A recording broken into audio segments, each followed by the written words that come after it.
안녕하세요.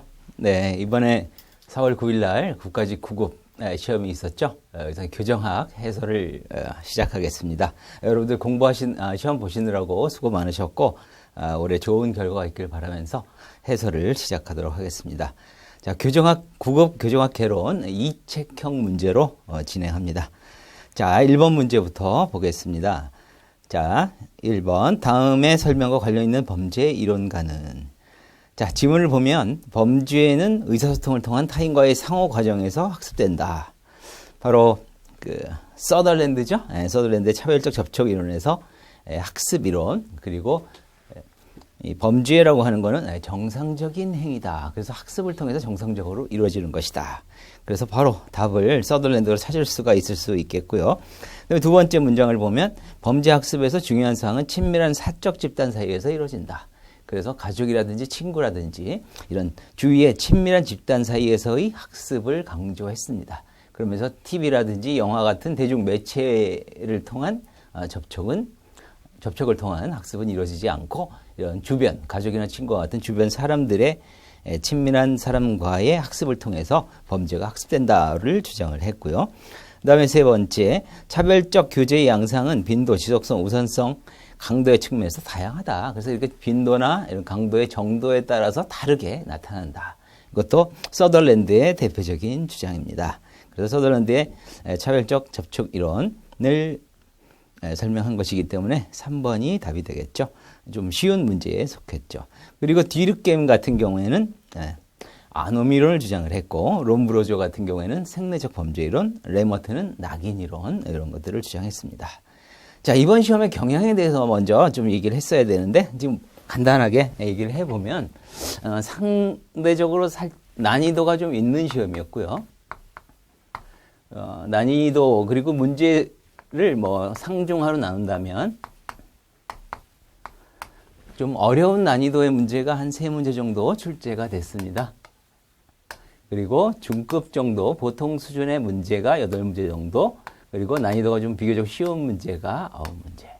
특히 그 중에서 소년 수용자의 처우에 관한 법령 문제라든지 전자 감시제도, 그리고 규에 관한 어떤 제도에 대한 설명은 조금 여러분들이 좀 어렵게 느낄 수도 있었겠고요.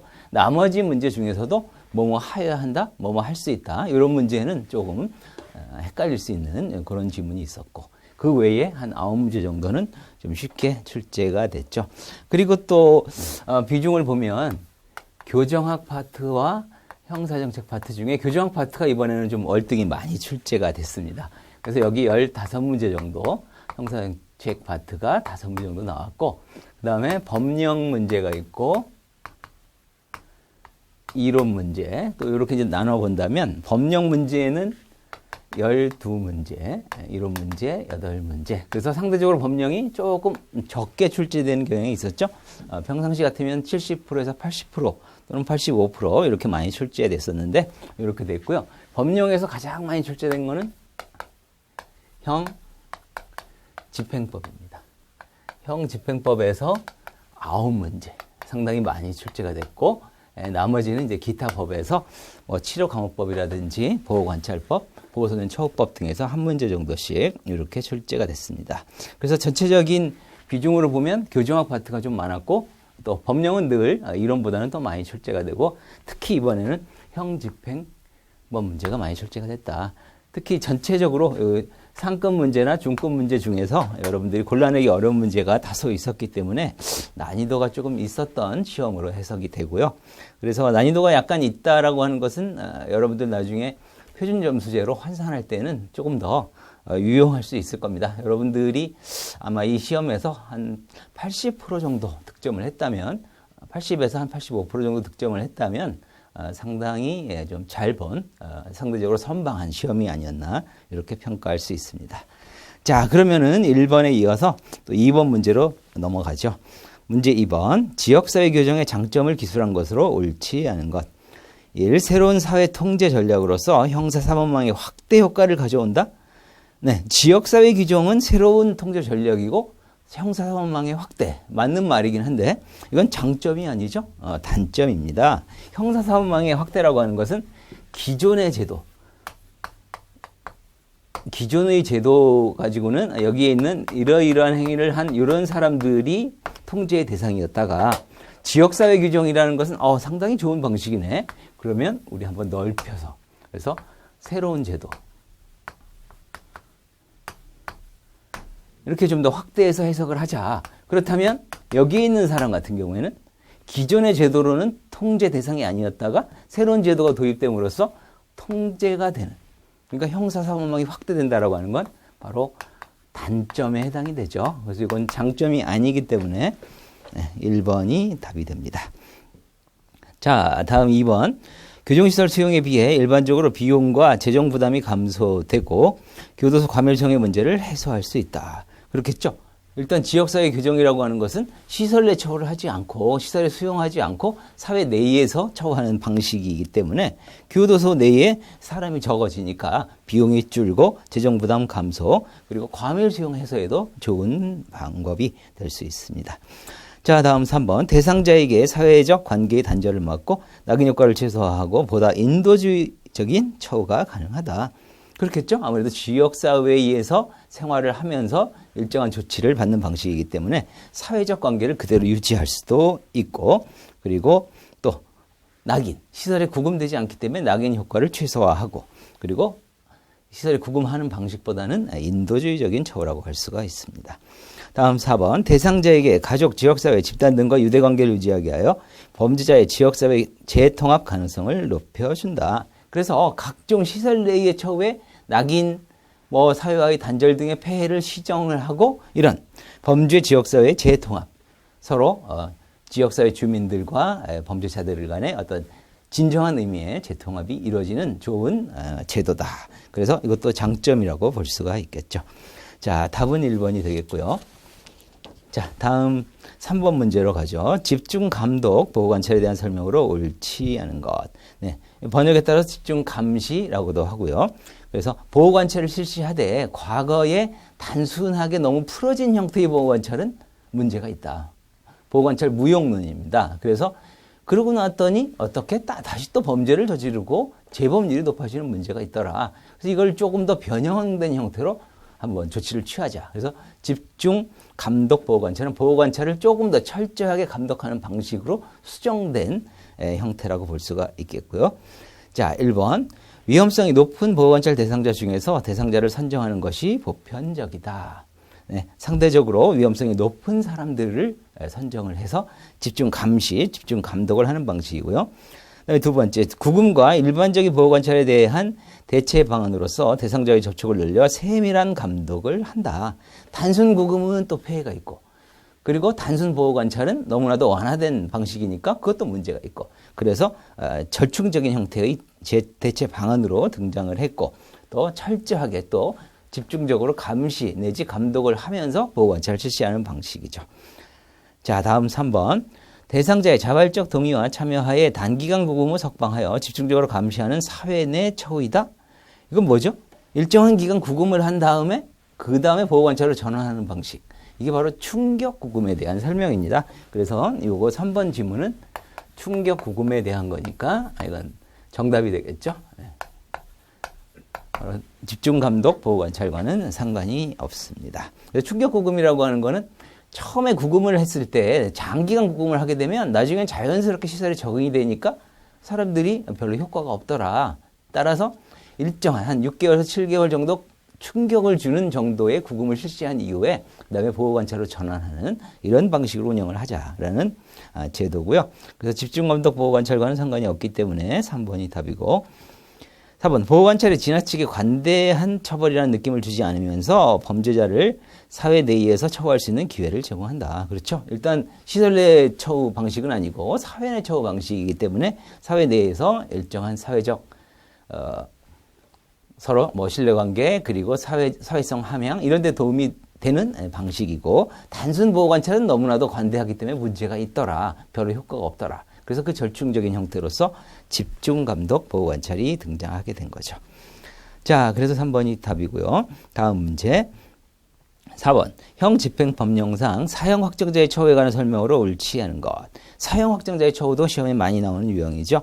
자, 1번. 사형 확정자에 수용된 거실은 참관할 수 없다. 네. 참관 금지는 두 가지가 있죠. 바로 사형 확정자하고 미결 수용자가 수용된 거실은 참관할 수 없다. 네. 바로 대표적인 지문이고 또 시험에 많이 등장했던 문장이고요. 자, 다음 2번. 소장은 사형 확정자의 자살 도주 등의 사고 방지를 위하여 필요한 경우에 사형 확정자와 수형자를 틀렸죠. 자살이나 도주 등의 사고 방지를 위해서는 사형 확정자와 누구? 미결 수용자와 혼고할 수 있다라고 규정이 돼 있죠. 사형 확정자 독거 수용이 원칙인데 예외적으로 혼고 수용하고 혼고 수용 사유 중에서 자살이나 도주 등의 사고를 방지하기 위해서는 사형 확정자와 미결 수용자다. 자, 그래서 이거 사형 확정자와 수형자를 혼고 수용하는 경우도 있기는 있습니다. 여러분들이 그거를 비교를 하셔야겠죠. 그래서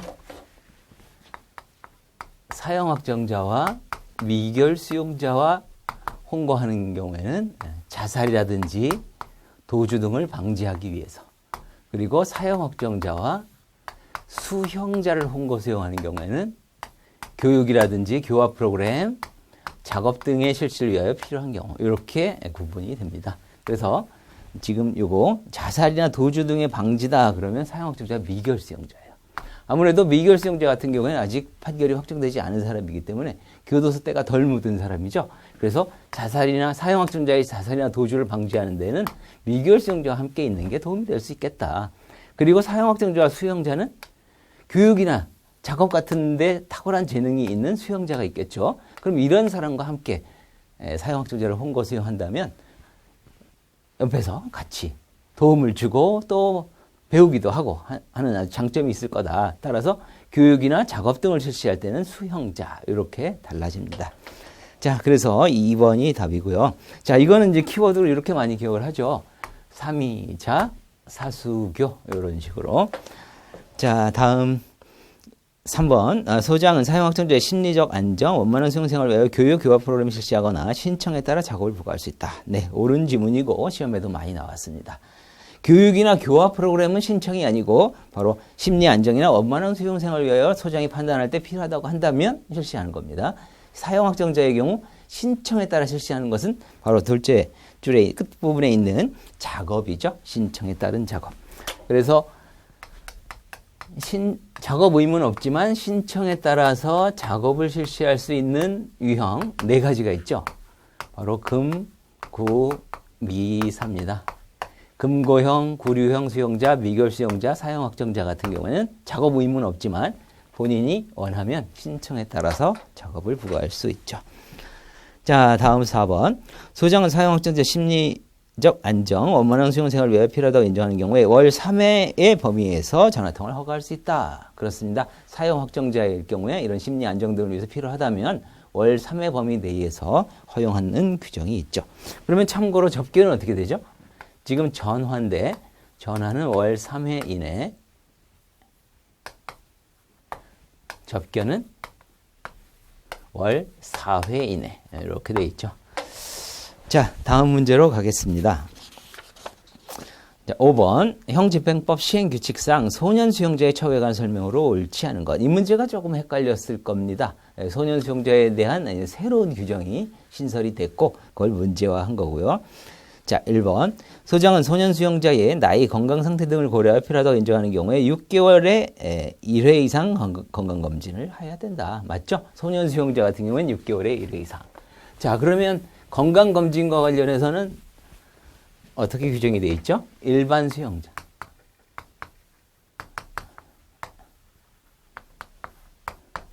같은 경우에는 어떻게? 네. 수형자라기보다는 수용자라고 해야 되겠죠? 네. 기본적으로 수용된 모든 사람들에게는 어떻게 한다? 바로 1년에 1회 이상 이렇게 돼 있고요. 그 다음에 6개월에 1회 이상 실시하는 게 몇 가지가 있죠. 그게 바로 19세 미만, 바로 소년 수용자, 그 다음에 개호상 독거 수용자. 개호상 독거 수용자 같은 경우에는 뭐 목욕이라든지 출정 등 특별한 사유 외에는 상시 독거이기 때문에 건강에 지장을 초래할 우려가 있겠죠. 그래서 6개월에 1회 이상 자주 실시해야 된다. 그 다음에 노인 수용자. 노인 같은 경우에는 65세 이상 이렇게 되죠. 그래서 요거를 이제 문제화한 겁니다. 자, 그 다음 2번 질문. 소장은 소년 수용자의 나이, 적성 등을 고려하여 필요하다고 인정하면 법률에서 정한 접견, 전화통화의 허용 횟수를 늘릴 수 있다. 그래서 소년의 특성을 고려해가지고 접견이나 전화를 늘리는 게 더 합리적일 수 있기 때문에 이런 재량 규정이 있고요. 그 다음에 3번. 소년 수용자 전담 교정시설이 아닌 교정시설에서는 소년 수용자 같은 경우에 전담 교정시설에 이제 수용한다라는 이제 할 수 있다라는 이제 근거 규정을 두고 있는데 그 전담 교정시설이 아닌 교정시설에서는 소년 수용자를 수용하기 위해 별도의 거실을 지정 운영하여야 한다가 아니라 이때는 별도의 거실을 지정 운영할 수 있다죠. 네, 이건 재량사항입니다. 임의 규정이기 때문에 이게 틀린 지문입니다. 뭐 이렇게 생각하시면 쉽습니다. 모든 것을 반드시 의무적으로 이렇게 지정 운영해야 된다라고 한다면 현실적으로 건물이라든지 이런 현실적인 여건이 부족한 경우에는 의무를 지키지 못하는 문제가 발생할 수가 있기 때문에 이건 재량상으로. 가급적이면 그렇게 운영하면 바람직하긴 하겠지만 현실을 고려해서 재량에 의해서 판단하도록 따라서 지정하여 운영할 수 있답니다. 그래서 3번이 답이고요. 다음 4번. 소년 수용자 전담 교정시설에는 별도의 공동학습 공간을 마련하고 학용품 및 소년의 정서 함양에 필요한 도서 잡지 등을 갖추어 둬야 한다. 그죠? 소년 아이들을 위해서 이런 조치를 취하도록 규정하고 있습니다. 특히 3번 지문처럼 뭐뭐 해야 한다? 할 수 있다. 이런 지문이 시험에 나오면 조금 어렵습니다. 그래서 여러분들이 평상시 공부하실 때 과연 이걸 의무적으로 해야 될 사항인지 아니면 소장의 재량에 의할 것인지를 염두에 두면서 문장을 좀 읽어보시면 좀 더 도움이 될 수 있을 겁니다. 자, 다음 문제로 가죠. 6번.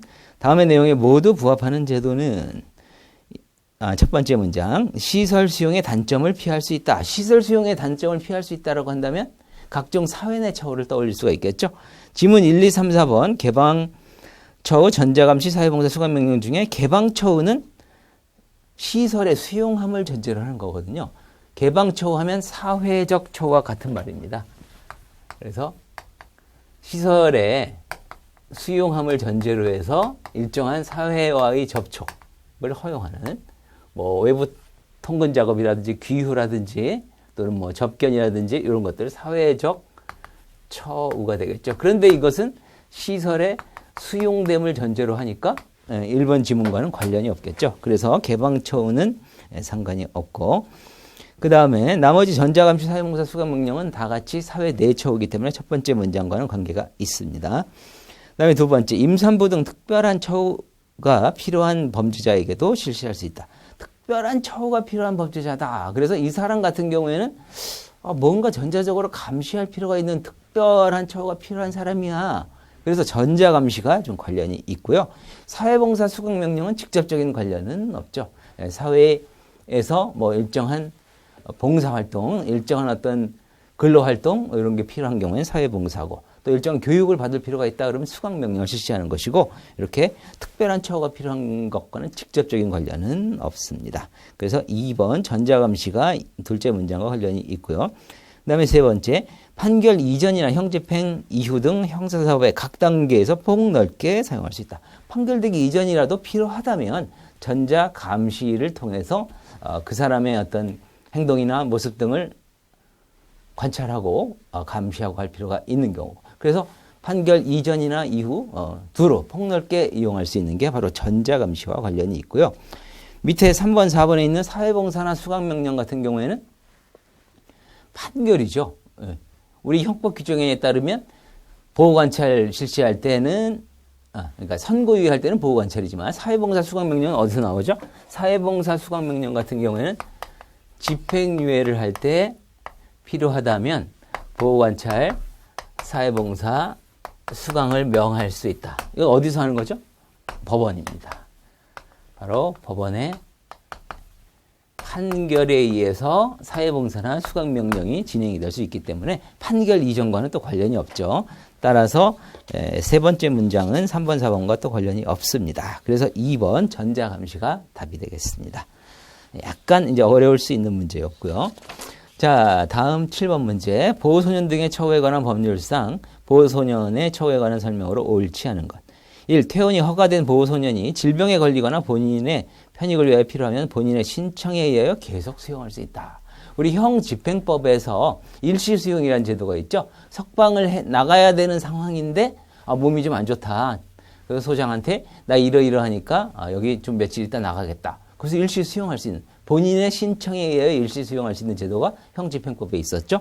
바로 여기 보호소년처우법은 소년원에 있는 아이들이 또 소년원에서 퇴원, 나가게 되는 상황에서도 그런 유사한 제도를 마련하고 있는 겁니다. 그래서 옳은 지문이고요. 그 다음 두 번째, 보호소년이 친권자와 면회할 때 소속 공무원이 참석하지 아니한다. 다만 보이는 거리에서 소년을 지켜볼 수 있다. 이게 틀린 지문이죠. 친권자가 아니고요. 변호인이나 보조인이 들어가야 옳은 지문이 됩니다. 원칙적으로 보호소년이 면회한다라고 하면 공무원이 참여해가지고 지도 감독할 수 있다는 규정이 있습니다. 그런데 예외적으로 그 중에서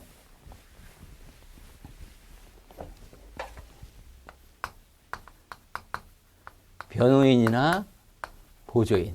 지금 이제 이들의 역할은 뭐냐면 소년 보호 사건이죠. 소년 보호 사건에서 법적인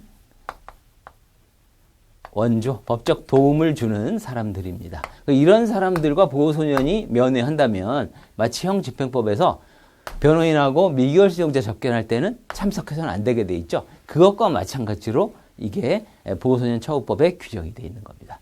변호인 또는 보조인. 그래서 친권자라고 해서 무조건 이렇게 되는 게 아니고 원칙 규정에 따라서 참석하여 지도하는 게 가능합니다. 다만 친권자도 보조인이 될 수는 있겠죠. 보조인이 된다면 보조인이라는 이름이 나와야, 명칭이 나와야만 옳은 지문이 되는 것이고 단순히 친권자와 면회한다라고 해서 이렇게 공무원이 참석해서는 안 된다라는 규정이 적용되지는 않습니다. 자, 그래서 2번이 답이 되겠고요.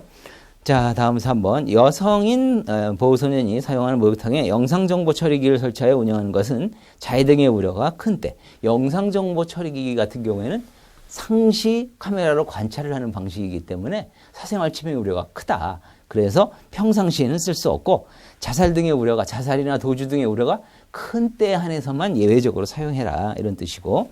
그 다음에 이 경우 여성인 소속 공무원만이 참여해야 된다. 거기에 교도소로 말하면 여성교도관을 의미하는 거죠. 그래서 이 경우에 남성교도관이 상시 관찰하는 걸 하면 안 되겠다는 거죠. 그래서 여성 공무원만 참여하도록 한다. 이것도 형집행법 규정과 유사하게 또 규정이 되어 있는 내용이고요. 다음 4번. 소년 원장은 보호소년 보호 및 교정교육에 지장을 주지 않는 범위에서 가족과 전화통화 허가할 수 있고 교정교육상 특히 필요한 경우에는 직권으로 외출을 허가할 수 있다. 네, 맞습니다. 가족 전화통화 등 허가제도 있고 그다음에 외출 제도도 마련되어 있죠. 외출 같은 경우에는 여기 직권으로라고 되어 있는데 신청도 되고 직권도 가능합니다. 본인의 신청 또는 직권으로 외출할 수 있고 외출하게 되면 7일 이내에 하도록 되어 있고요. 이것도 필요에 따라서 연장도 가능합니다. 여기 세부적으로는 이제 이렇게 규정이 되어 있고 외출 사유에는 몇 가지가 있죠. 위독, 사망, 회갑, 홀례, 천재지변으로 중대한 재산상의 손실이 있는 경우라든지 또는 그 보호소년의 병역이라든지 학업이나 질병 등으로 외출이 필요한 경우 그 다음에 기타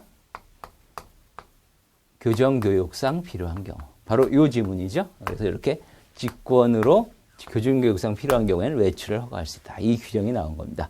그 중에 위독 사망 회갑 같은 경우에는 직계 존속입니다. 직계 존속의 위독 사망 회갑. 홀례 같은 경우에는 형제 자매의 홀례. 이렇게 규정하고 있죠. 자, 그래서 옳은 지문에 해당이 됩니다. 자, 다음 문제로 가죠. 8번. 보호관찰 등에 관한 법률상 사회봉사 명령에 대한 설명으로 옳지 않은 것. 1. 보호관찰관은 국공립기관이나 그 밖의 단체에 사회봉사 명령 집행의 전부 일부를 위탁할 수 있다. 보호관찰에서 직접 할 수도 있고 이런 각종 기관 단체에 위탁해서 처리할 수도 있습니다. 그 다음 2번 법원은 형법상 사회봉사를 명할 경우에 대상자가 사회봉사를 할 분야와 장소 등을 지정하여야 한다. 자, 이것도 약간 어려울 수 있었죠. 지정하여야 한다가 아니라 지정할 수 있다. 그래서 이건 재량 임의적인 규정입니다. 따라서 2번이 답이 됩니다. 법원은 사회봉사 명령할 때 그 분야와 장소를 지정할 수 있다. 그래서 2번이 답이고요. 다음 3번 사회봉사 명령 대상자는 주거 이전하거나 1개월 이상 국내외 여행할 때 미리 보호관찰관에게 신고해야 된다. 신고하는 제도가 있죠. 준수사항이 몇 가지가 있는데 보호관찰 대상자의 일반 준수사항 사항이라고 한다면 머리 글자로 하면 상, 선, 보, 이가 되겠죠. 상주하여 생업에 종사할 것, 선행을 하며 나쁜 사람과 어울리지 말 것, 보호관찰관의 지도 감독에 따르고 응대할 것, 그 다음에 이거 이전 또는 1개월 이상 국내 여행할 때 신고할 것, 요건데 사회봉사하고 수강명령을 실시할 때는 일반 준수사항이 달라집니다. 그 중에 요거 상주하여 생업에 종사할 것과 선행하며 나쁜 사람과 어울리지 말 것은 빠져 있고요. 요거 보호관찰관의 지시에 따를 것과 이전 시 신고할 것. 요 두 가지는 동일합니다. 그래서 지금 요거를 지문화한 거니까 옳은 지문에 해당이 되죠. 자, 그 다음에 4번 지문이죠. 형법상 집행유예 시 사회봉사를 명할 때 다른 법률에 특별한 규정이 없으면 500시간 범위 내에서 기간을 정해야 된다. 그렇습니다. 형법상 말하자면 이게 성인에 해당이 되겠죠. 이때 사회봉사 명령은 500시간 범위 내. 수강명령은 어떻게 되죠? 수강명령은 200시간. 이렇게 되죠. 그러면 소년법상 소년에 대한 보호처분이 있을 때 소년 보호처분에 또 상한이 있습니다. 사회봉사 명령은 200시간 범위 내, 수강명령은 100시간 범위 내. 이렇게 규정하고 있죠. 이게 자주 출제되는 지문이었죠. 자, 그래서 이거 옳은 지문입니다. 2번이 답이고요. 다음 9번 문제로 가죠. 9번 블럼슈타인의 교도소 과밀화 해소 방안을 모두 고른 것. 이거 블럼슈타인의 과밀 수용 해소 방안은 시험에도 여러 차례 나온 바가 있죠. 자, 일단 정답은 옳은 것은 니은, 디귿, 리을. 그래서 3번이 답이고요. 기억번의 집합적 무력화 또는 무능력화는 오히려 반대로 과밀 수용의 원인이 된다라고 해석합니다. 블럼슈타인 같은 경우에는 선별적 무능력화를 과밀 수용 해소 방안의 하나로 주장을 했죠. 여러 가지 주장 내용이 많이 있습니다. 예를 들면 여기 해설지에서 보면 해설지 첫째 줄 끝에 무익한 전략. 그래서 사람이 들어오는 대로 어쩔 수 없이 그대로 수용할 수밖에 없지 않느냐. 이걸 무익한 전략으로 여러 가지 방법의 하나로서 설명을 하고 있고요. 그 다음에 두 번째가 바로 선별적 무능력화죠.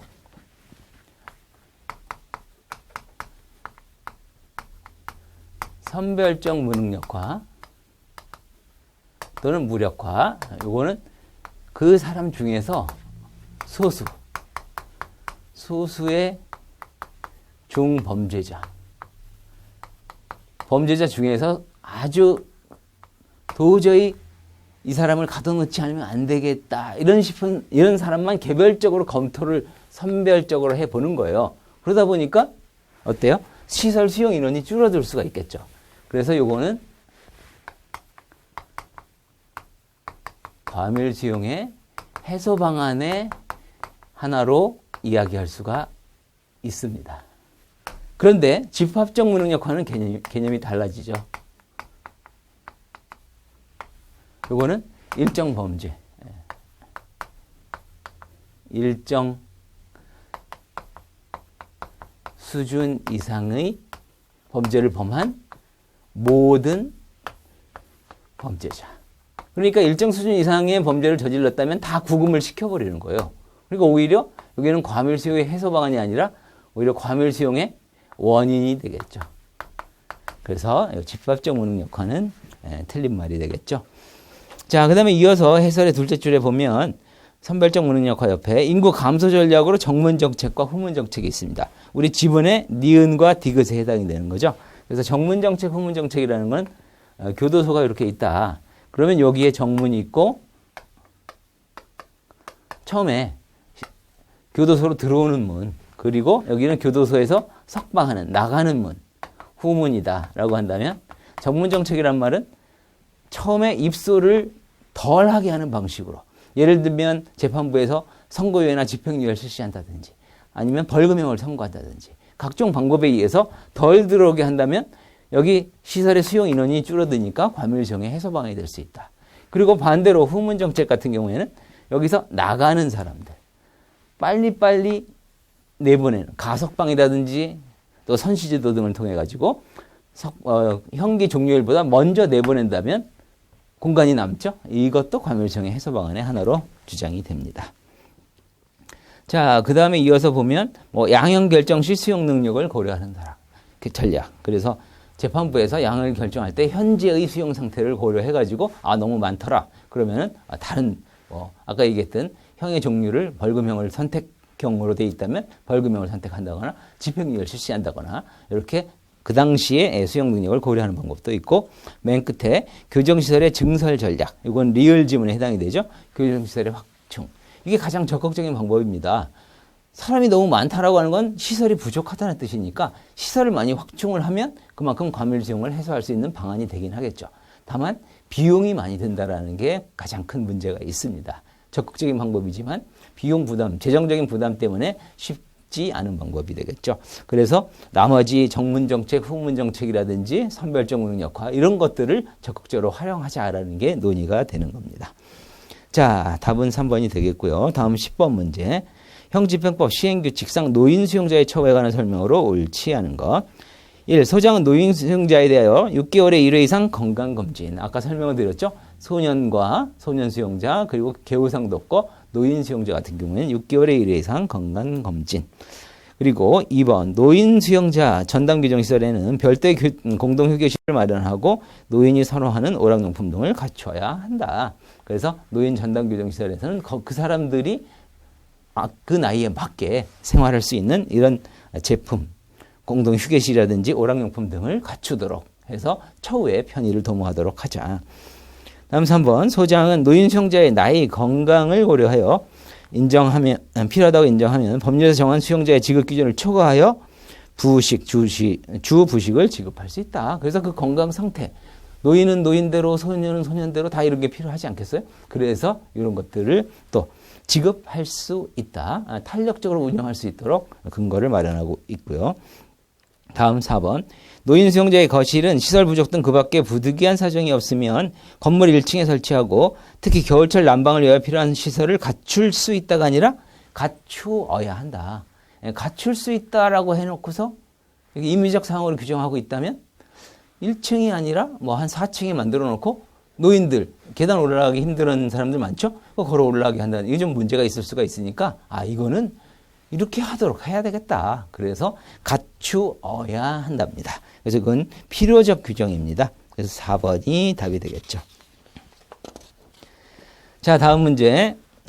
11번. 형집행법령상 소장이 수용자 간의 서신을 검열할 수 있는 경우에 해당하지 않는 것. 서신 검열 사유라고 한다면 여러분들이 아마 공부하시는 과정에서 많이 암기를 하시지 않았을까 싶은데요. 일단 두 문자를 적어보면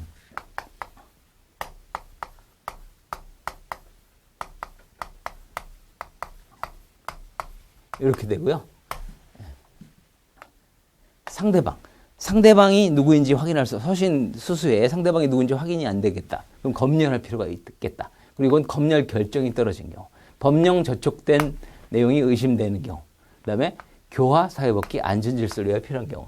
이거는 이제 대통령령으로 정하는 경우. 그래서 여기에 또 세부적인 규정이 나오죠.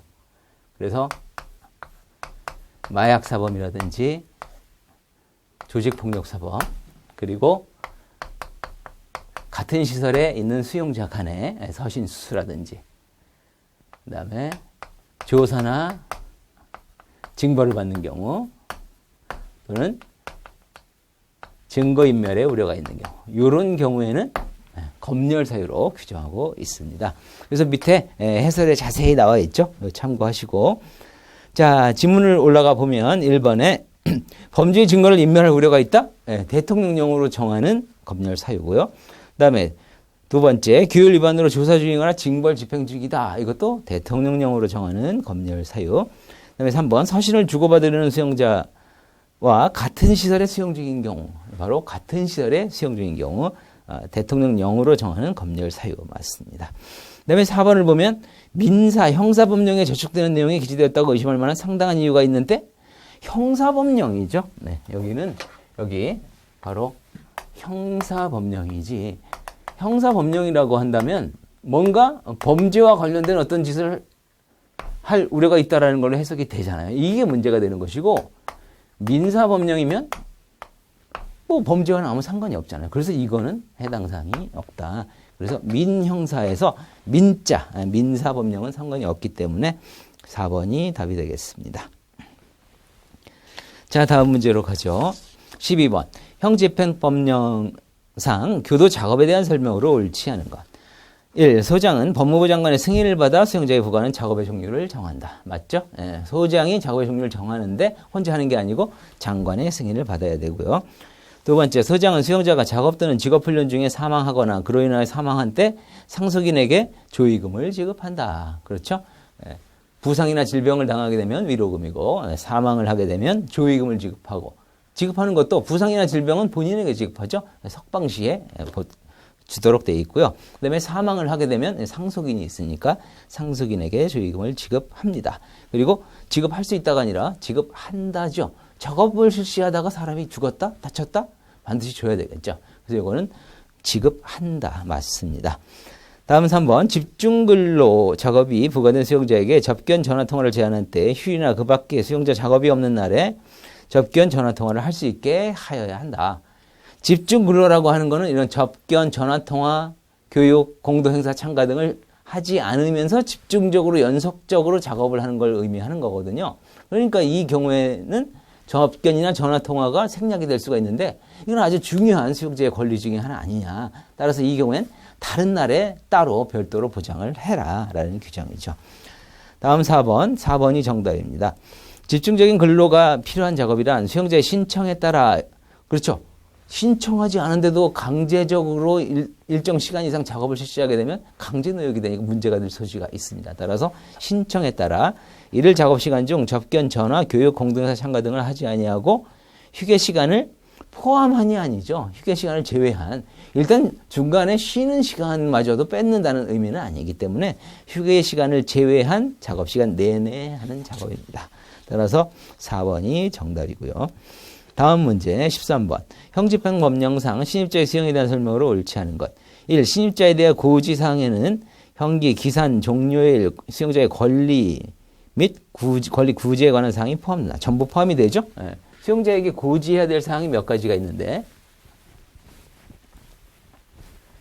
고지사항은 기본적으로 들어왔다 그러면 형기가 언제 시작해서 언제 끝나는지, 형기에 관한 부분, 그 다음에 하루 생활 일과가 어떠냐, 일과에 관한 부분, 생활하면서 접견 등 자신의 어떤 권리에 관한 사항, 그리고 여기서 교도관의 지시에 따르고 징역형 수용자 같은 경우는 작업 의무도 있고 각종 의무 지켜야 할 사항, 그렇죠? 형기, 일과, 권리, 의무. 그리고 권리가 침해됐다라고 하면 구제수단이 필요하겠죠? 여기에다가 구제수단까지. 바로 이것을 고지하도록 되어 있습니다. 그러니까 이 지문은 옳은 지문이 되겠죠.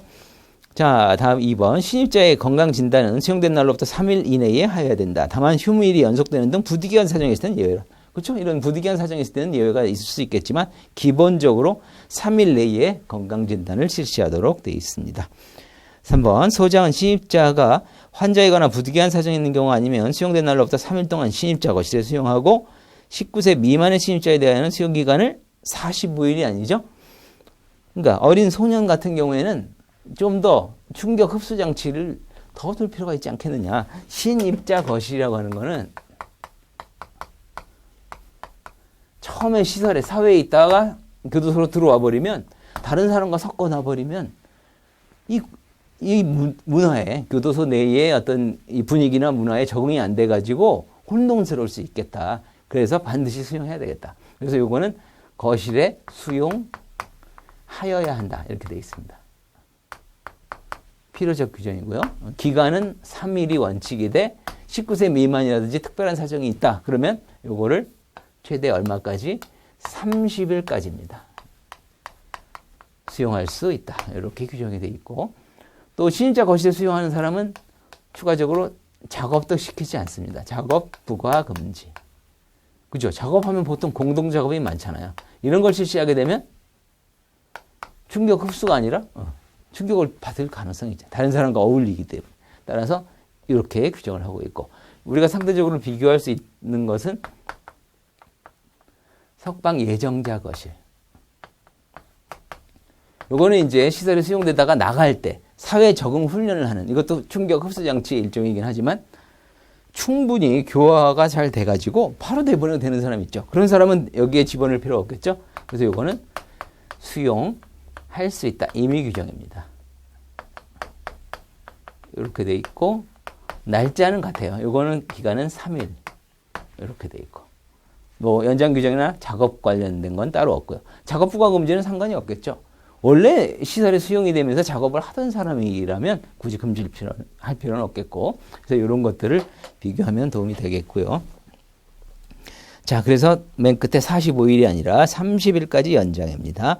3번이 답이고 4번 소장은 신입자가 있으면 그 사실을 수용자의 가족, 배우자, 직계 좀비소, 형제자매에게 지체 없이 통지해야 된다. 수용자가 통지를 원하지 아니하면 그러하지 아니하다.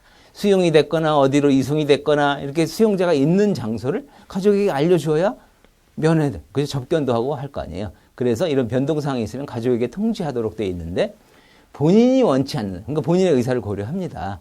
그래서 예를 들면 수용이 됐는데 뭐 단기간 뭐 3개월 징역형 수용이 됐다라고 한다면 아이들을 위해서 아빠가 교도소에 갔다라는 거를 밝히지 않고 뭐 해외 출장 3개월 갔다 온다든지 이런 식으로 이제 선의의 거짓말을 할 수도 있겠죠. 그래서 본인의 의사를 고려합니다.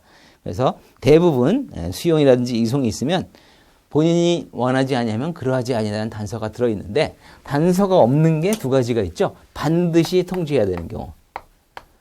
반드시 가족에게 통지해야 되는 게 딱 두 가지가 있습니다. 위독한 경우와 사망한 경우. 그죠? 위독이라고 하면 오늘 내일 언제 죽을지 모르니까 꼭 알려야 되겠고 사망했으면 더 여지가 없고 그래서 이 두 가지는 예외 없이 통지를 하도록 되어 있습니다. 참고하시고요. 자, 다음 문제로 가겠습니다. 14번. 형집행 법령상 교도관의 보호장비 및 무기 사용에 대한 설명으로 옳지 않은 것. 1. 보호장비를 사용하는 경우에 수용자에게 사유를 알려야 된다. 당연히 이러이러한 이유로 당신에게 수갑을 채우겠다. 포승을 씌우겠다. 이렇게 사유를 고지하도록 되어 있고요. 두 번째, 수용자가 위력으로 교도관의 정당한 직무집행을 방해하는 때에는 보호장비를 사용할 수 있다. 보호장비 사용 사유 중에 하나 규정이 되어 있죠. 보호장비 사용 사유는 크게 보면 네 가지로 나눌 수가 있습니다. 이송이나 출정이나 등등 호송하는 경우에 보호장비를 쓸 수 있다는 규정이 있고 그 다음에 도주,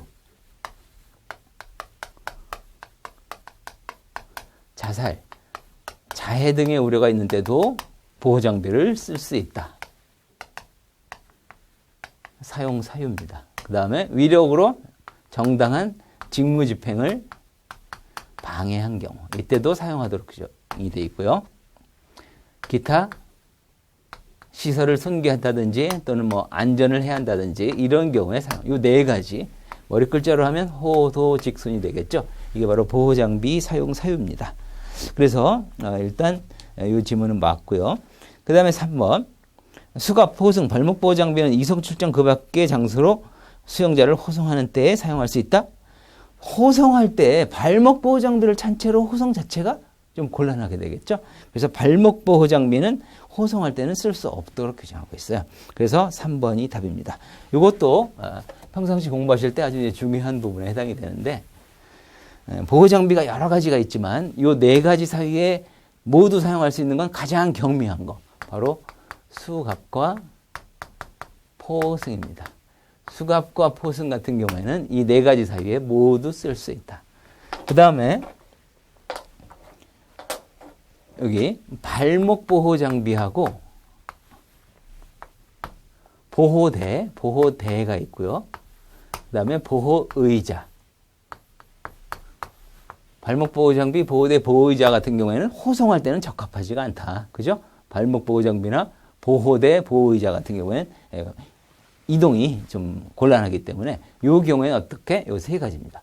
도주, 자살자의 직무 방해, 손괴 안전을 해야 할 때 이 세 가지를 쓸 수 있도록 이렇게 규정하고 있어요. 따라서 이 지문에서 발목 보호 장비를 호송 시 쓴다? 이건 잘못된 거죠.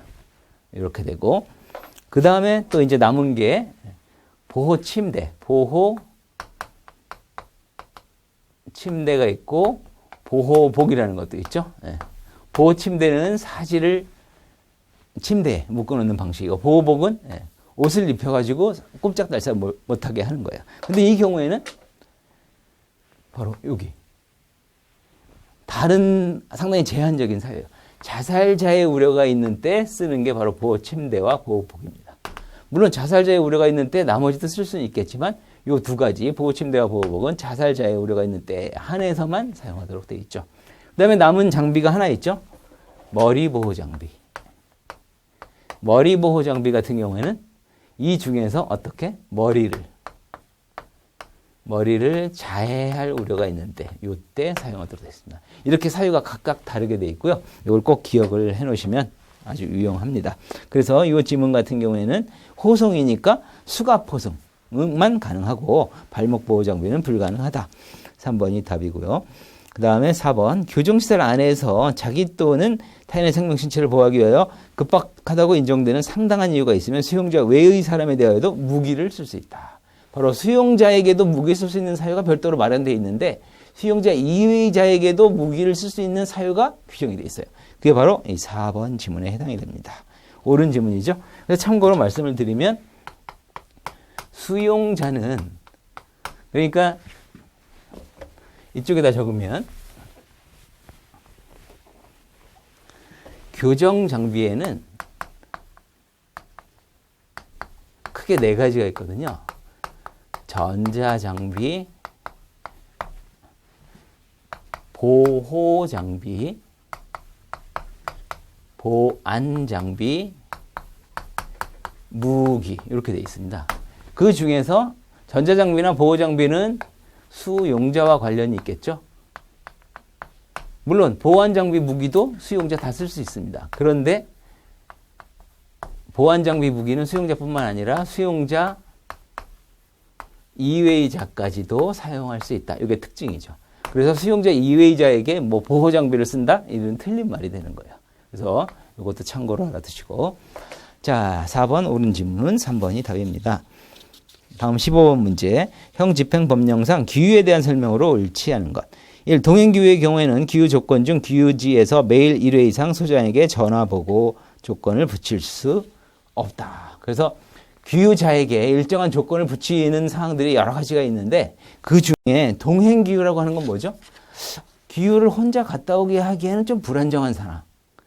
그래서 기유는 허용하는 게 바람직하긴 하지만 혼자 다녀오기에는 뭔가 도주라든지 이런 우려가 있는 사람에게 일정한 제한하에 그래서 교도관이 동행해서 기유 일자 동안 같이 갔다 오게 하는 이런 방식이거든요. 이때는 교도관이 평상시에 따라다니면서 감시 내지 관리를 하고 있기 때문에 전화보고가 따로 필요가 없습니다. 그래서 우리 법령에는 이때에는 전화보고할 조건을 붙일 수 없다는 규정을 마련하고 있죠. 그래서 옳은 지문이고 2번 기유자의 여비와 기유 중 착용할 복장은 누가? 본인이 부담합니다. 맞습니다. 자, 다음 3번 소장은 기유자가 신청할 경우에 작업 장려금의 전부를 기유 비용으로 사용할 수 있다. 그래서 본인이 원한다면 기유를 나갔다 와야 되는데 돈이 없어 차비가 없어서 못 나가게 된다면 그동안 작업 장려금으로 내가 받은 게 있다. 그걸 이용해서 차비로 대용해서 쓰면 안 되겠느냐. 이 정도면 써주는 게 바람직하겠죠. 따라서 본인이 원한다면 신청에 따라서 작업 장려금의 전부 또는 일부를 사용할 수 있도록 되어 있습니다. 다음 4번. 소장은 기유자가 기유 조건을 위반한 경우에는 기유심사위원회 의결을 거쳐 기유를 취소해야 된다. 기유 조건을 위반할 때는 취소할 수 있다는 규정이 있습니다. 있긴 있지만 의결을 거치라는 규정은 없어요. 따라서 기후심사위원회 의결은 거치지 아니하고 소장이 판단에 의해서 취소 여부를 결정하도록 되어 있기 때문에 4번이 답입니다. 이게 약간 어려웠던 문제가 될 수가 있어요. 왜냐하면 기후를 내보낼 때는 기후심사위원회를 거치게 하거든요. 근데 취소할 때는 기후심사위원회 의결이라는 전제가 없기 때문에 이게 틀린 질문이고 정답이 됩니다. 다음 16번으로 가죠. 범죄 이론에 대한 설명으로 옳지 않은 것. 1. 코헨의 비행 하위 문화 이론. 하류 계층의 비행은 중류 계층의 가치와 규범에 대한 저항이다. 그래서 중류 계층 위주의 어떤 문화에 대해서 거기에 이탈된, 거기서 배제된 하류 계층이 악의심을 가지고 저항을 이루는 행위. 이게 바로 코헨의 비행 하위 문화 이론 맞습니다. 악의적 저항이라고 할 수가 있겠죠. 그 다음에 2번 베카리아. 의 고전주의 범죄야. 범죄를 처벌하는 것보다 범죄를 예방하는 것이 더 바람직하다. 그래서 범죄 예방 정책이 아주 필요하고 가장 바람직하다라는 걸 아주 강조한 대표적인 고전주의 학자 베카리아 맞습니다.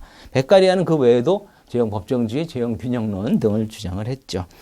다음 3번 코헨과 펠슨의 일상활동 이론. 일상활동의 구조적 변화가 동기부여된 범죄자 적절한 범행 대상, 보호의 부재라는 세 가지 요소에 대해 시간적, 공간적으로 영향을 미친다. 그래서 이 범죄를 저지르고 준비된 사람, 동기부여된 사람, 그리고 범행 대상, 타겟, 그리고 주위에 야간에 예를 들면 밤에 혼자 다닌다든지 주위에 사람 없이 이렇게 해서 보호장치가 결여되어 있는 사람. 이런 세 가지가 시간, 공간적으로 접목이 되면 범죄가 발생할 가능성이 높아진다라고 하는 게 바로 코헨과 펠슨의 일상활동 이론 맞습니다. 다음 4번 브레이스웨이트의 재통합적 수치심 부여 이론. 사회 구조적 결핍은 대안적 가치로서 높은 수준의 폭력을 수반하는 거리의 규범을 채택하게 하고 결국 이것이 높은 수준의 폭력을 양산한다. 이 밑에 있는 문장은 브레이스웨이트의 재통합적 수치심 부여 이론과는 상관이 없는 내용이죠. 이거는 앤더슨이 거리의 규범이란 말은 앤더슨이란 말이 한 말이고요. 사회 구조적 결핍으로 인하여 이런 하위 계층, 하류 계층의 폭력 문화가 양산이 된다. 이런 표현을 한 것뿐이고요. 요거는 재통합적 수치 이론과는 상관이 없습니다. 그래서 브레이스웨이트의 재통합적 수치심 부여 이론이라고 하는 건 뭐냐면 회복적 사법, 원상 회복주의 있죠? 그거에 이제 배경이 된 이론입니다. 그래서 이 사람에게 이런 사회에 해를 끼치는 잘못을 저질러서 수치심을 느끼게 하는 주위의 어떤 언어라든지 몸짓 이런 걸 통해 가지고 스스로 자극을 받게 하는 거예요. 자극을 받게 해가지고 스스로 용서를 또는 화해를 유도하게 하고 적극적으로 잘못을 저지른 거에 대해서 피해를 배상하고 이런 방식을 원상회복주의라고 하죠. 원상회복주의의 배경이 된 이론입니다. 그래서 이 내용, 제목과 내용과 관련이 없기 때문에 4번이 정답이 됩니다. 자, 다음 17번 문제. 교도작업의 경영 방법 중 직영작업의 장점만을 모두 보는 것. 직영작업이 뭐죠? 국가가 모든 설비나 재료를 다 동원해가지고 국가의 통제하에 이루어지는 작업입니다. 사기업체가 전혀 관여하지 않는 거예요. 다른 유형의 위탁작업이나 노무작업이나 도급작업 같은 경우에는 사기업체와 어느 정도의 관련성이 있습니다. 그런데 직영작업은 오로지 국가, 교도소가 일체 관리하는 방식으로 운영이 되는 거죠. 자, 그래서 기억번. 교도소가 이윤을 독점할 수 있다. 그죠? 사기업체와는 상관이 없으니까 교도소가 모든 수익금을 독점합니다.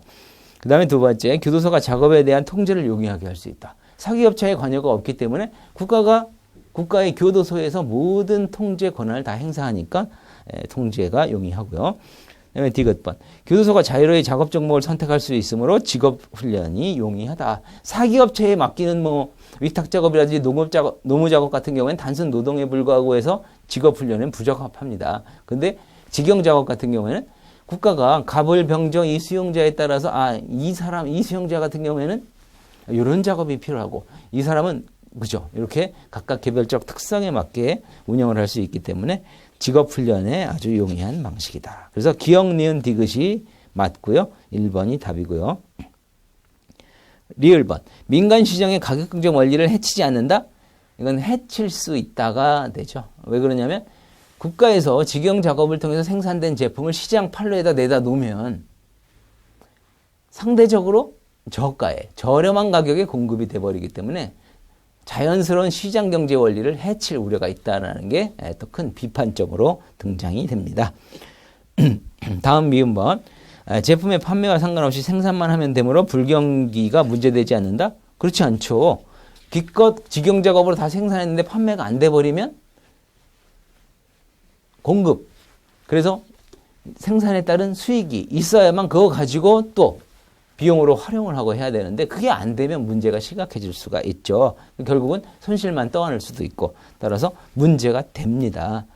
그래서 미음도 틀렸고, 그리고 이 문장처럼 제품의 판매와 상관없이 생산만 하면 되고 불경기가 문제되지 않는 유형이라고 한다면 뭐 위탁 작업을 들 수 있겠죠. 위탁 작업 같은 경우에는 위탁 계약을 맺는 거예요. 교도소, 국가와 사기업체 간에 맺어가지고 여기에서 재료의 전부 일부를 제공을 합니다. 그럼 여기서는 단순히 제공한 대로 생산만 하면 되는 거예요. 그러니까 이때에는 판로 같은 거는 사기업체에서 알아서 해야 되니까 국가가 걱정할 필요가 없겠죠. 따라서 미음번 같은 경우에는 위탁 작업과 관련이 있고 직영 작업은 해당 사항이 없습니다. 그래서 장점을 모두 고른 것은 기역, 니은, 디귿입니다. 다음 18번. 형집행법률상 수용자의 보호실, 진정실 수용에 대한 설명으로 옳은 것은? 보호실, 진정실 문제도 여러 차례 출제가 된 바가 있죠. 1번. 소장은 수용자의 신체적, 정신적 질병으로 인하여 특별한 보호가 필요할 때는 진정실이 아니라 보호실입니다. 그래서 첫 번째 문장은 보호실에 수용할 수 있다라고 해야 되고요. 진정실 같은 경우에는 소란 난동을 부려가지고 소란을 피워가지고 일반적인 보호 장비라든지 강제력 행사만 가지고 도저히 목적을 달성할 수 없을 때 그때만 예외적으로 그 사람을 진정시키기 위한 진정실이고 여기는 보호가 필요한 곳 보호실입니다. 2번 소장은 수용자를 보호실 진정실에 수용할 경우에 변호인의 의견을 고려해야 된다? 변호인의 의견을 고려하라는 규정은 없죠. 의무관의 의견. 왜냐하면 보호실이나 진정실에 아주 폐쇄된 공간이기 때문에 건강에 지장을 초래할 우려가 있습니다. 따라서 의무관의 의견을 고려하도록 되어 있고요. 3번 소장은 수용자를 보호실 진정실에 수용하거나 수용기간을 연장하는 경우에 사유를 본인과 가족에게, 가족은 상관이 없죠. 본인에게 넌 이러이러한 사유로 여기에 며칠간 수용해야 된다. 본인에게 알려주게 돼 있고 가족은 상관이 없기 때문에 3번도 틀렸고요. 4번이 답입니다. 수용자의 보호실 수용기간은 15일 내고 진정실 수용기간은 24시간 내로 하되 소장은 특히 계속 수용할 필요가 있으면 의무관의 의견을 고려해 연장할 수 있다. 그래서 수용의 시간 같은 것도 여러분들 알아두시면 도움이 되죠. 그래서 보호실과 진정실의 기본적인 수용 기간이 있고 보호실은 15일 범위 내, 그리고 진정실은 시간입니다. 여기는 훨씬 더 답답한 공간이고 건강에 지장을 초래할 우려가 높기 때문에 훨씬 더 짧아요. 24시간 범위 내 이렇게 돼 있고요. 연장을 할 수가 있는데 연장의 횟수 제한은 없습니다. 한 번 연장할 때 7일 범위 내에서 하도록 돼 있고 진정실 같은 경우에는 절반인 12시간 범위 내에 하도록 돼 있어요. 그러면 무한정해서는 안 되겠죠? 그래서 최대 얼마까지? 아무리 연장을 많이 하더라도 3개월을 넘어설 수 없다. 이런 규정이 있고 진정실 같은 경우에는 3일을 넘어설 수 없다. 이렇게 규정하고 있습니다. 그래서 4번 지문이 옳은 지문 정답이 됩니다. 다음 19번 문제. 치료감호법상 치료감호에 대한 설명으로 옳지 않은 것. 1. 피치료감호자에 대한 치료감호가 가족료되었을 때 시작되는 보호관찰 기간은 3년으로 한다. 네. 치료감호 받다가 가족료가 되거나 치료 위탁. 가족료는 치료감호를 일시적으로 이제 가석방과 우리 형 집행의 가석방과 비슷하게 풀어주는 행위가 되겠고, 치료 위탁 같은 경우에는 상태가 좀 양호하기 때문에 법정 대리인 등 가족 등에게 치료를 맡기는 방식이에요. 근데 이때 이렇게 끝나는 게 아니라 반드시 보호관찰을 부과하도록 되어 있습니다. 이때 기간이 바로 법에 3년으로 한다. 이렇게 규정하고 있거든요. 그래서 1번 옳은 지문이고, 그 다음 2번 치료감호심의위원회는 피치료감호자에 대하여 치료감호 집행을 시작한 후 매 6개월마다 종료 가족료 여부를 심사 결정한다. 맞습니다. 무한정 방치해서는 안 되겠다. 6개월마다 한 번씩 계속 가족료 할 건지 종료할 건지 여부를 판단합니다. 더 이상 필요가 없어졌다면 이제 가족료, 종료 등으로 조치를 취하죠. 그 다음 3번 소아성기호증, 성적과학증 등 성적 성벽이 있는 정신성적 장애인으로서 금고 이상의 형에 해당하는 성폭력 범죄를 지은 자는 치료감호 대상자가 될 수 있다. 치료감호 대상자는 크게 세 가지죠. 치료감호 대상자는 심신 상실자나 심신 미약자, 그리고 이 지문처럼 정신성적 장애자, 그리고 마약 등 중독자, 이렇게 세 가지로 규정하고 있습니다. 이렇게 규정하고 있고, 이 중에 심신상실자는 심신상실 상태에서 범죄를 저질렀기 때문에 책임, 형법상 범죄가 성립하기 위해서는 구성요건 해당성, 위법성, 책임 세 가지 요건을 다 갖춰야 되는데 심신상실자 같은 경우에는 책임이 아예 없어져요. 그래서 범죄가 성립하지 않습니다. 그래서 이 경우에는 금고라는 수식어가 필요 없지만 나머지 심신미약자 같은 경우에는 상태가 상실 정도에 이르진 않았고 미약한 단계이기 때문에 이거는 형법에 감경하도록 되어 있어요. 감경한다. 감경하더라도 어떻게? 금고 이상이 선고된 걸 전제로 하고 정신성적 장애자로 성폭행 범죄자, 마약 등 습벽 있는 사람, 이거 다 금고 이상에 해당하는 걸 전제로 합니다. 따라서 이거 3번 지문도 옳은 지문이죠. 그 다음 4번 치료감호의 내용과 실태는 대통령령으로 정하는 바에 따라 공개해야 된다. 그렇죠? 투명성, 행정의 투명성을 위해서 공개하도록 되어 있고요. 이 경우 피치료감호자나 그의 보호자가 동의한 경우라도 개인 신상에 관한 것은 공개할 수 없다. 아니죠. 동의한 경우에는 공개가 가능하겠죠. 근데 동의한 경우를 제외하고는 공개할 수 없다. 이렇게 되어 있습니다. 따라서 경우라도가 잘못됐죠. 그래서 4번이 답이고요. 그 다음 20번. 규정처우를 폐쇄형 처우, 개방형, 사회형 처우로 구분할 때 개방형 처우에 해당하는 것은 여기서 폐쇄형 처우란 말은 시설 내 처우를 의미하는 거죠. 그리고 개방형 처우라고 하는 건 사회적 처우. 시설 내 처우를 전제로 해서 일정한 사회와의 접촉이 허용되는 방식, 그걸 개방형 처우라고 볼 수가 있겠고, 사회형 처우는 사회 내 처우라고 해석할 수가 있겠습니다. 이 중에서 개방형 처우라고 하니까 결국은 이 문제에서 답은 바로 사회적 처우에 해당이 되는 거, 요거를 이제 골라내라는 문제가 되겠죠. 자, 기억번의 주말구금, 바로 개방형, 사회적 처우의 일종이라고 볼 수가 있어요. 주말에만 구금이 되고 평상시에는 뭐 자기의 일반 생활, 직장 생활을 다 할 수 있는 방식이니까 사회적 처우, 개방형 처우, 기억번 맞고, 니은번 부부 접견 제도도 그렇죠. 시설의 구금됨을 전제로 해서 일정한 접견을 통해서 사회와의 접촉이 가능하니까 맞고, 그 다음에 디귿번 외부 통근 작업도 마찬가지입니다. 일정 시간에 출퇴근을 외부 기업체에 출퇴근하는 방식이니까 사회적 처우의 일종으로서 개방형 처우라고 할 수가 있고, 그래서 기역, 니은, 디귿이 개방형 처우 내지 사회적 처우이기 때문에 1번이 답이고요. 리을번에 보호관찰하고 미음번의 사회봉사명령 같은 경우에는 사회 내 처우죠. 그래서 시설의 구금과는 상관이 없고, 그래서 개방형 처우가 아니라 이거는 사회 내 처우 내지 사회형 처우로 봐야 되기 때문에 리을 미음은 해당 사항이 없고, 그다음에 비읍번 수용자 자치제 같은 경우에는 시설 내의 폐쇄 처우를 전제로 하는 겁니다. 시설 내에서 처우를 실시하되 일정한 사회성을 함양하고 자치심을 함양할 수 있는 이런 자치제를 보장하는 이런 방식의 운영이 되는 거기 때문에 이 비읍번은 시설 내 처우 내지 폐쇄형 처우의 하나로 볼 수가 있죠. 그래서 개방형 처우에 해당되는 것은 기역, 니은, 디귿 해서 1번이 답이 되겠습니다. 자, 이렇게 해서 해설 강의가 끝났네요. 여러분들 앞으로 준비하는 지금 이제 시험을 보시고 나서 이걸 강의를 듣는 분도 계시겠지만 또 향후에 앞으로 있을 시험에 대비하기 위해서 또 이 기출 해설 강의를 듣는 분도 계실 겁니다. 그래서 이런 기출 문제가 여러 가지 형태로 비슷하게 또는 변형된 형태로 많이 나오고 있기 때문에 꼼꼼히 검토하시고 여러분들 다음에 응시하실 시험에 좋은 결과가 있길 바라면서 해설 강의를 마치도록 하겠습니다.